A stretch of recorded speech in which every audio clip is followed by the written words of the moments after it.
अभी हाल ही में 10 मई 2026 में पीएम मोदी ने 7 अपील्स की है हमारी जनता को। उन 7 अपील्स में से one of the appeal is कि अगले 1 साल तक गोल्ड ना खरीदा जाए। मगर ऐसा उन्होंने क्यों कहा?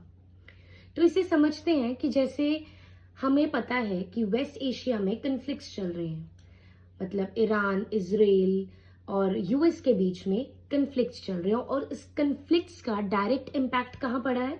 इन कन्फ्लिक्ट्स का डायरेक्ट इम्पैक्ट पड़ा है स्टेट ऑफ हमस में। स्टेट ऑफ हमस हम समझते हैं कि वो जगह जहां से हमारे फ्यूल कंटेनर्स मूव करते हैं, ठीक है।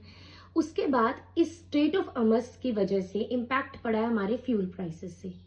इस पूरी कहानी को समझने के लिए सबसे पहले हमें पता होना चाहिए फॉरेक्स रिजर्व्स क्या है।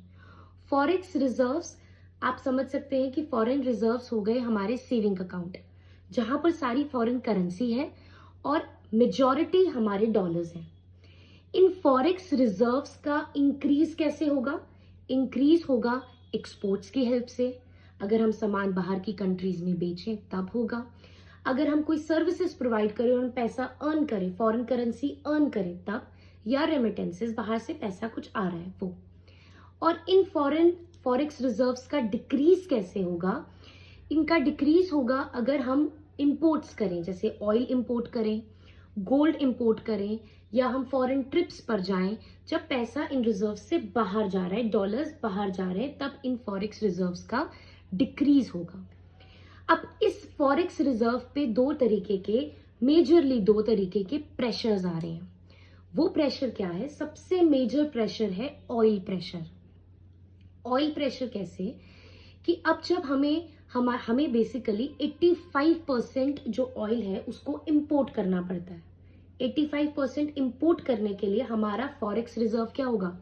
डिक्रीज होगा, क्योंकि हमें इंपोर्ट बिल्स पे करने हैं। अब ये जो रिजर्व्स हम दे रहे थे पहले, इसका जो बिल अमाउंट थी इट वाज अराउंड $80 पर बैरल। अब इसका जो अमाउंट है, इंपोर्ट बिल है, वो बढ़ चुका है, इट इज अराउंड $120 पर बैरल। तो मतलब हमें इंपोर्ट करना पड़ रहा है और उसका प्रेशर हमारे फॉरेक्स रिजर्व्स के ऊपर आ रहा है। लेकिन हमें यह भी पता है कि ये जो ऑयल का एक्सपेंडिचर है या जो इंपोर्ट है, हम किसी हद तक कम नहीं कर सकते, because oil is a necessity. Whether it is vegetable oil, whether it is crude oil, it is a necessity. हम इसको लिमिट कर सकते हैं, ऑयल हम डाइवर्सिफाई कर सकते हैं, दूसरी कंट्रीज से ले सकते हैं, मगर ये एक्सपेंडिचर कहीं ना कहीं हम देखा जाए तो अनअवॉइडेबल है। अगर हम दूसरे प्रेशर की बात करें, the pressure caused by gold.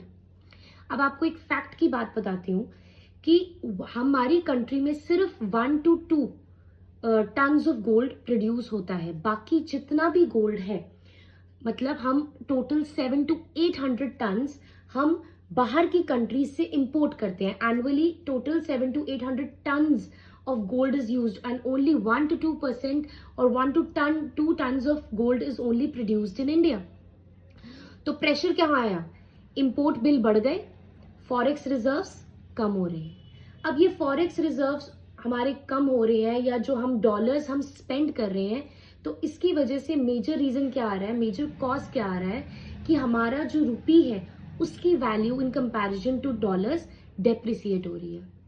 तो इसीलिए मोदी जी कह रहे हैं कि भाई ऑयल तो चलो अनअवॉइडेबल है, हम उसको कम कर सकते हैं बाय कार पूलिंग हम कर सकते हैं, या हम कह सकते हैं मेट्रो, पब्लिक ट्रांसपोर्ट यूज कर सकते हैं, मेट्रो यूज कर सकते हैं।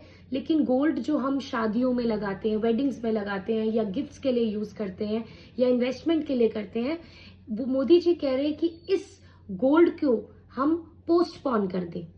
ठीक है, अगर हम पोस्टपोन करेंगे तो import bills to a certain extent कम हो सकते हैं, फॉरेक्स रिजर्व्स का जो एक्सपेंडिचर है वो थोड़ा कम हो सकता है। So this is just to create moral awareness. ये एक मॉरल अपील है, कोई घबराने की बात नहीं है। This is not a situation of fear but a situation of share responsibility that every citizen should see और एवरी सिटीजन शुड फॉलो। और I just want to know your comments कि आप क्या समझते हैं, ये सिचुएशन क्यों है। आप जो भी आपका व्यू पॉइंट है, I just want you to mention in the comment section below. Thank you.